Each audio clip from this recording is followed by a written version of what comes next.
Some of these kitchen design ideas have taken me years of trial and error to learn, and my students and clients are loving them because they look far more expensive than they are, they'll age gracefully so you won't be changing your kitchen in a few years' time, and they're insanely practical. So let's get into it. Hi guys, I'm Fee, and if you're new here, I post videos every single week showing you how to renovate your dream home confidently and affordably. We talk about the mistakes to avoid, how to save money in your renovation, and all the nitty-gritty details that will make your design perfect.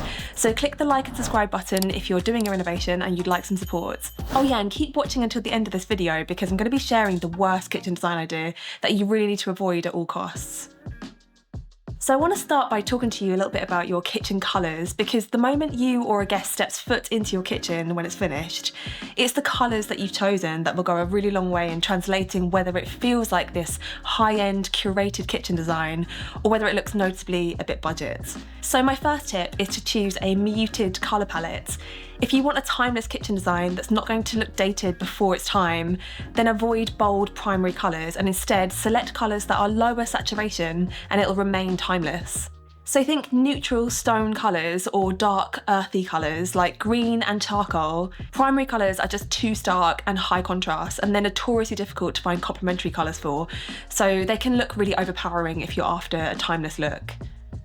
My next kitchen colour scheme tip, if you're feeling a bit unconfident and need to avoid mistakes that will be too expensive to fix, is to experiment with colour on your walls only. So if you've got this colour in mind for your kitchen, but you're feeling a bit nervous about it, perhaps it's darker than you'd normally go with, keep it to the walls only and play it a little bit safer, applying it to the areas that you can easily change.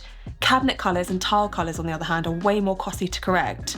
And there's no shame in keeping parts of your kitchen design safe because it means that it will just remain timeless. Honestly, you really can't go wrong with white, stone, navy or charcoal kitchen cabinets, avoiding trends, because these will age beautifully and will easily work with any colour scheme that you're applying in the room. Now, I know that some of you may want to take your kitchen design and colours to the next level, bringing in colour on your cabinets. And a look that you might like is actually creating a two-tone kitchen design. I'm actually recommending this design technique in many of my projects at the moment. We're going for one colour on the wall cabinets and one colour on the island or the breakfast bar to bring a real sense of depth and contrast to the room. Top tip here, if you can afford to, spend a little bit more on paintable cabinet fronts, it's well worth it. Even if it's only your island that has paintable fronts, it means that you'll be able to repaint your island over the years, which will effectively give you a new kitchen for a fraction of the price. Okay, next we need to talk about your kitchen worktops, because after your kitchen colours, worktops take up a lot of visual real estate in a space. They're one of the first things that you notice when you walk into a room, so you've got to get this choice right and they need to age well. I have another video all about which kitchen worktop is best for you and which is actually worth your money, so definitely watch that next. It'll help you really understand the different designs available to you and the pros and cons. In a nutshell though, I always recommend solid surface, granite or quartz worktops, and if you watch that video I've mentioned earlier then you'll understand why. But if you're on a super tight budget and you're looking for the most affordable worktop out there, then don't go for laminate. They can get quite scruffy over time. Go for a compact laminate worktop instead, which can be cut seamlessly and will age so much better in your kitchen.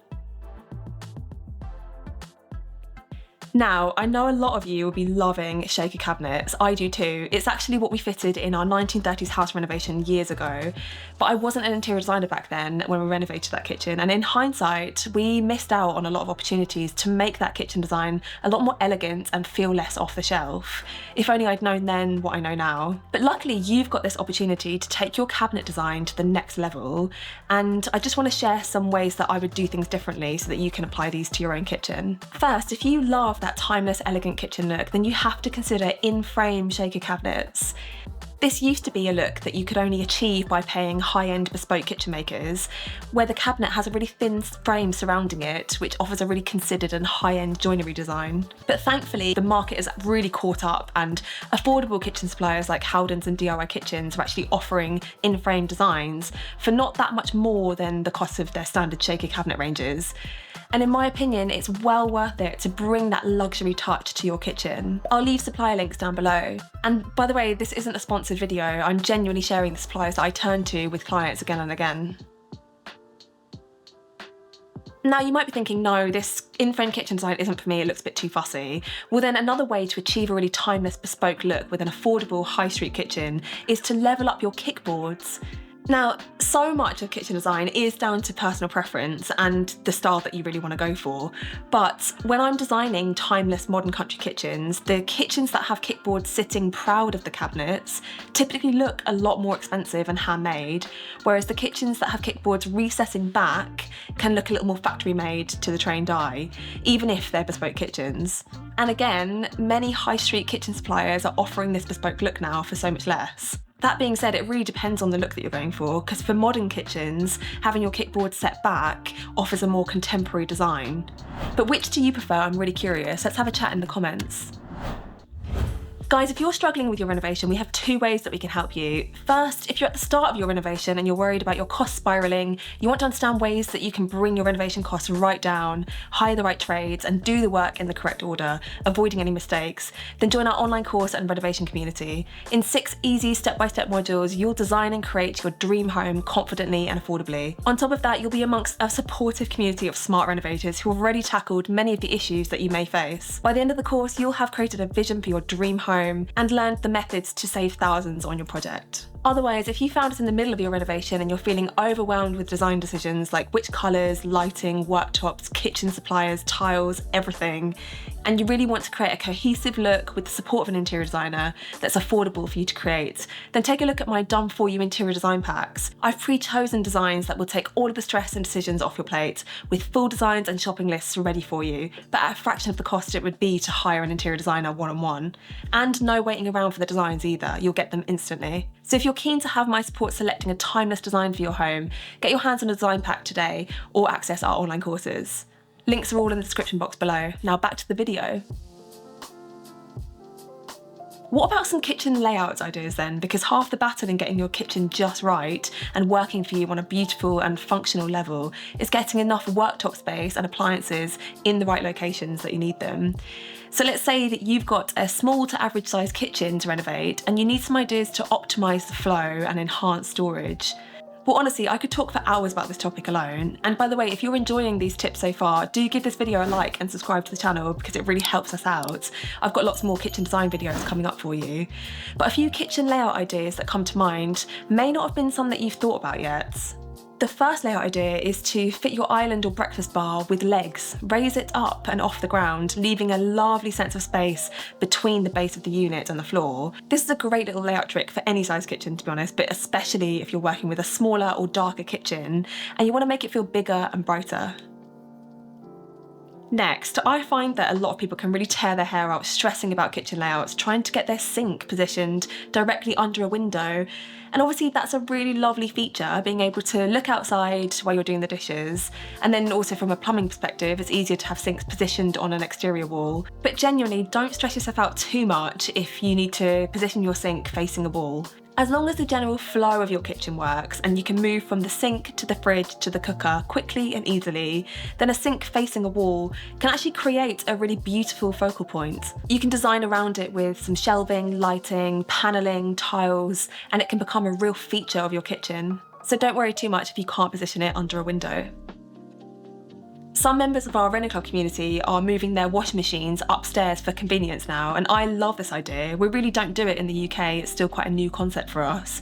But if you don't have much space upstairs and you need to house your laundry within units, either in a utility room or inside your kitchen, then I would seriously consider stacking your washing machines and dryers to save a lot of space and have a handy folding table in between. Tall integrated units like these, usually housing your integrated fridges, larder cupboards and eyeline ovens, they look best when positioned all next to each other, or even better if you have symmetry on either side of your room to bring that sense of balance.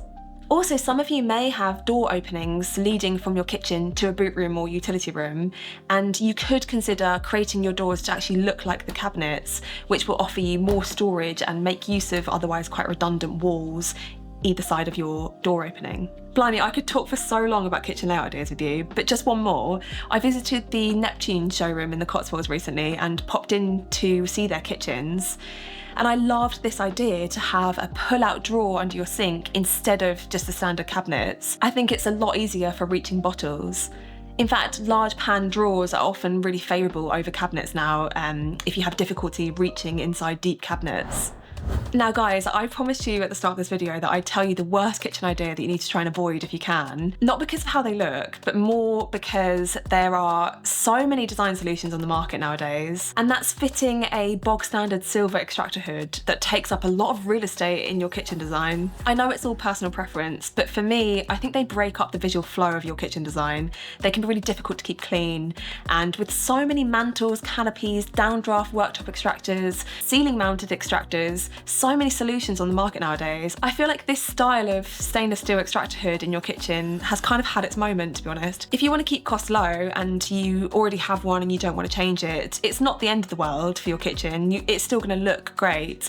But if you are starting the room from scratch and you need to change your extraction methods, consider concealed extractor fans with simple plasterboard solutions and a mantle that just blends into the background of your kitchen and allows your cabinets to really take centre stage, not the kitchen extractor. Before I wrap up, I just wanted to say thank you so much for tuning in to these weekly videos and for being here. It's such a lovely community that we're building here, and it's really great to have you a part of this. Lynn and I love creating these videos to help you with your design and renovations, and we're here for you if you need more support. Just take a look at our website, fifmcgee.co.uk. There's our online courses and our design packs there for you, which I've also linked below this video. I hope this has given you some affordable ideas for your kitchen renovation. Let me know in the comments below if there are any you think you'll try out. I love hearing from you and supporting you wherever I can. Thank you so much for watching. Don't forget to subscribe, and I'll see you next week for another design chat. Bye guys!